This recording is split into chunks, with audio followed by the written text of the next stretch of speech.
Sabe que uma lei de quarentena de 3.000 anos, uma promessa de um rei que acabou em decapitação e o lamento silencioso de um poeta têm em comum? Parece meio aleatório, né? Mas, nesta análise, a gente vai desvendar como esses textos tão antigos revelam uma verdade universal sobre palavras, feridas e, claro, a busca por sabedoria. Então, leis de pureza, promessas fatais, uma missão de cura. À primeira vista, parece que uma coisa não tem nada a ver com a outra.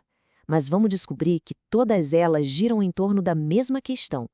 Como é que nós, seres humanos, lidamos com as feridas? Sabe? Sejam elas no corpo ou na alma. Para começar, vamos dar um pulo lá no livro de Levítico. É aqui que a gente vê como as sociedades antigas criavam regras super concretas para lidar com ameaças que elas não conseguiam ver. Tenta imaginar um mundo sem nenhuma noção de germes ou bactérias. O medo de uma doença desconhecida era enorme, e as regras eram a principal linha de defesa. Em Levítico, o termo hanseníase era meio que um guarda-chuva para várias doenças de pele. Só que o problema maior nem era a ferida na pele em si. O ponto central era o que aquilo significava, ser declarado impuro. Era uma marca que separava a pessoa de tudo e de todos. E o processo era surpreendentemente metódico, quase científico para a época. O sacerdote ali agia menos como uma figura religiosa e mais como, sei lá, um inspetor de saúde pública. Tinha etapas bem claras.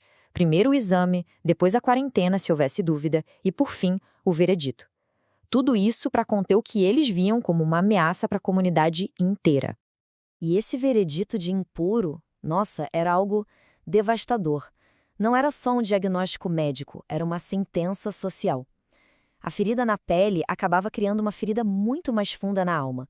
O isolamento total, da família, dos amigos, de toda a vida em comunidade. Bom, se uma condição física podia causar um isolamento tão profundo, o que dizer daquelas feridas que a gente não enxerga?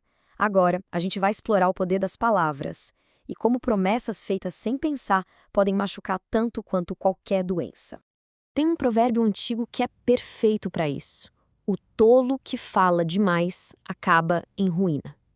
É uma baita advertência, um princípio que a gente está prestes a ver acontecer da forma mais trágica possível na história de um rei e uma promessa impensada.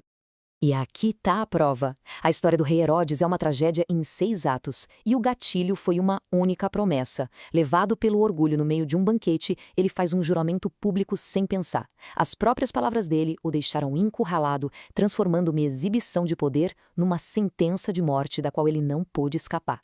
Uma ferida fatal criada pela língua. Mas aí fica a pergunta: será que toda palavra com consequências leva à morte? No mesmo livro, a gente encontra uma outra história que mostra um tipo bem diferente de ferida, também causada por palavras.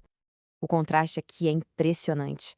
De um lado, você tem João Batista, que fala a verdade para o poder e acaba morto. Do outro, Jesus, que fala com sabedoria na sua própria cidade e é recebido com desprezo. As palavras de Jesus não causaram uma morte física, mas criaram uma ferida de rejeição. E por causa da incredulidade daquele povo, a comunidade inteira perdeu uma oportunidade de cura. Ok, a gente já falou das feridas que todo mundo vê, da doença, das palavras, mas e aquela dor que fica por dentro, que ninguém mais sabe? Agora a gente vai mergulhar na angústia silenciosa, na ferida interna, como aquela que a gente encontra na poesia dos Salmos. O poeta aqui, sentindo uma dor imensa e com medo de que o sofrimento o fizesse falar alguma besteira, toma uma decisão radical: o silêncio. Ele resolve colocar uma mordaça na própria boca para não pecar com as palavras. Só que não funciona. Ficar quieto não traz alívio nenhum. Na verdade, só piora a ferida por dentro. A angústia guardada cresce ainda mais. O silêncio não curou, ele intensificou a dor. E então, o silêncio se quebra. Mas não é com uma reclamação, não. É com um clamor por perspectiva. O salmista não pede o fim do sofrimento, mas pede sabedoria para entender o lugar dele no mundo, para ver a própria vida num contexto maior. É uma busca por significado no meio da dor. Certo. Então a gente viu que o isolamento fere, que as palavras podem matar e que o silêncio aprofunda a dor. E aí? Qual é a saída? Bom, a gente viu o problema, agora vamos para a solução. Uma missão ativa, focada na cura. E olha que forte isso. É exatamente ali, no meio daquele cenário de rejeição e de morte, que Jesus não recua. Pelo contrário, ele começa uma contranarrativa. Ele responde à dor e à morte não com resignação, mas comissionando seus seguidores para uma missão de restauração.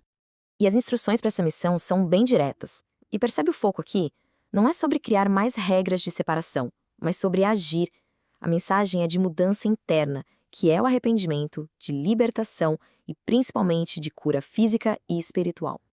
E tem esse detalhe que parece pequeno, mas é gigante. Eles foram enviados de 2 em 2. É um contraste direto com aquele isolamento forçado da lei da impureza lá de Levítico. Essa missão é baseada na companhia, no apoio mútuo. A cura começa quando o isolamento acaba. Então, o que a gente tira disso tudo? Vimos que regras, mesmo as bem intencionadas, podem acabar isolando, que palavras jogadas ao vento podem destruir, e que o silêncio, às vezes, só faz a dor aumentar. Essa jornada por esses textos antigos nos deixa com uma pergunta muito atual. Como a gente pode usar o que sabemos não para julgar, mas para conectar? Não para ferir, mas para curar? Essa sim é a sabedoria que vale a pena buscar.